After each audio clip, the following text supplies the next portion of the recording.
કાજલ bulletin ન્યૂઝમાં આપનું હાર્દિક સ્વાગત છે અને હું છું આપની સાથે સાદિક કાજલવાલા। દર્શક મિત્રો, વડોદરા શહેરના વાઘોડિયા રોડ ઉપર આવેલ ગુજરાત રાજ્ય સ્પોર્ટ કોમ્પ્લેક્સ ખાતે વરસાદી પાણી ભરાતા આવતા જતા સ્ટુડન્ટ અને તેમના વાલીઓને ભારે હાલાકીનો સામનો કરવો પડી રહ્યો છે।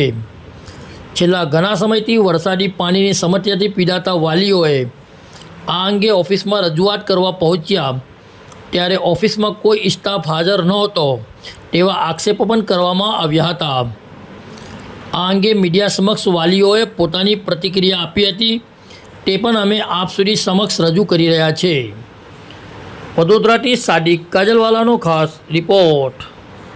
બેસ્ટ છે ત્યાં આગળ સ્ટુડન્ટો બધા કરાટેના સ્પોર્ટ્સના બધા સ્ટુડન્ટ આવે છે। આવા જવામાં પાણીને લીધે બહુ તકલીફો પડે છે। એ લીધે કઈ સ્ટુડન્ટને કઈ થાય તો એની જવાબદારી કોણ લઈ શકશે? અને પાણી પણ વધુ ઓવરફ્લો થાય છે, અંદર જવાની પણ સગવડ નથી, કઈ કરતા નથી ને આગળ અધિકારીઓ પણ કઈ કરતા નથી, પ્રોબ્લેમનું સોલ્યુશન નથી લાવી અંદર ગાડી લઈને જવા નહીં દેતા। ના, એ નથી જવા દેતા અને બહુ ફોર્સ કરે તો જ જવા દે છે, પણ એ પ્રાઇવેટ એ લોકો કરે, એ લોકો એમની રીતે જાય છે પ્રાઇવેટ, પર્સનલ એ લોકો જઈ શકે છે પણ પેરેન્ટ્સ નથી એલાઉ કરતા એ લોકો। અને પાર્કિંગની તકલીફ છે, બધાની તકલીફ છે, ફી ભરીએ, કોસ્ટ્યુમના પૈસા હોય, બધું જ હોય, પણ નવું કરે છે પછી કેવી રીતે કરવાનું? સોલ્યુશન એનું કઈ લાવો। શું નામ તમારું? નિકિતા રાઠોડ। મેડમ, શું પ્રોબ્લેમ છે અહીંયા તમારે? બસ આ જ કન્ટિન્યુ છેલ્લા 4 વર્ષથી આ જ પ્રોબ્લેમનો ફેસ કરતા બાળકોને લઈને આવીએ છીએ। અત્યાર સુધી ભગવાન સારું છે કે કઈ તકલીફ નથી થઈ, પણ આનું કોઈ જોખમ કઈ કહેવાય નહીં। કયો વિસ્તાર છે આ તમે? આ વાઘોડિયા રોડ સ્પોર્ટ કોમ્પ્લેક્સ। શું સમસ્યા શું છે તમારે? સમસ્યા બસ આ પાણી ભરાવાની છે તે જ છે। દર ચોમાસામાં આ સિચ્યુએશન હોય છે। આ તો આટલું છે, હજી તો રાત્રે વરસાદ પડે તો કાલે સવારે આનાથી લેવલ વધી જશે। નાના નાના બચ્ચાઓ આ બધા નાના છે, એ લોકો તો ઘૂંટણ સુધીનું પાણી આવી જાય તો કેવી રીતે ક્લાસમાં આવી શકે? લીલ પણ એટલી હોય છે, હા, ગટરનું પણ પાણી બેક મારે ને બધું આ રીતનું હોય છે। સ્પોર્ટ કોમ્પ્લેક્સ સરને બધાને રજૂઆત કરી? બધાને રજૂઆત કરી છે પણ કોઈ ધ્યાનમાં જ નથી લેતું।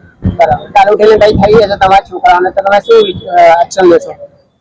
પછી એ જ હવે આ જે લેવાના હોય તે લીગલી લેવા તમારા છોકરાને કઈ થશે એના પછી લીગલી લેશો કે એની પહેલા તમે લીગલી લઈ લો? તો એના પહેલા અમે પહેલાનું જ કામ કરીએ છીએ ને, એમને કીધું છે, બહુ અરજી કરેલી છે પણ કશું નથી, ગણતરતા જ નથી।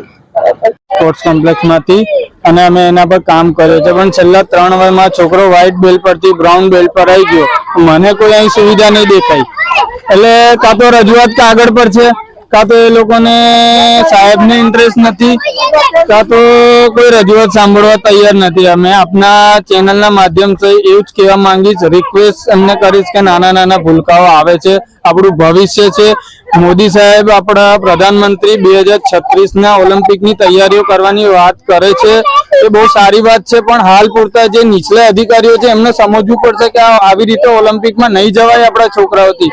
આના માટે આપણે એમને પાયાકીય માળખાકીય સુવિધાઓ આપવી પડશે ગ્રાઉન્ડ લેવલ પર, ત્યારે એ બાળક મિલ્ખા સિંહ બનશે।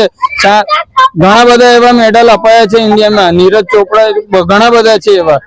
એટલે એક જ રજૂઆત છે આપના માધ્યમ કે આ સુવિધા હોવી જોઈએ। શું નામ છે તમારું? મારું નામ ચિરાગ શાહ છે। બેગ લઈને આવતા હોય છે, કોઈ લીલ ને બધું લીલ વાળું પાણી છે તો કોઈ દુર્ઘટના થશે, કોઈને કઈ પડી જશે, વાગશે કરશે, ત્યારે પછી આ લોકો જાગશે। શું નામ છે બેન તમારું? મિત્તલબેન।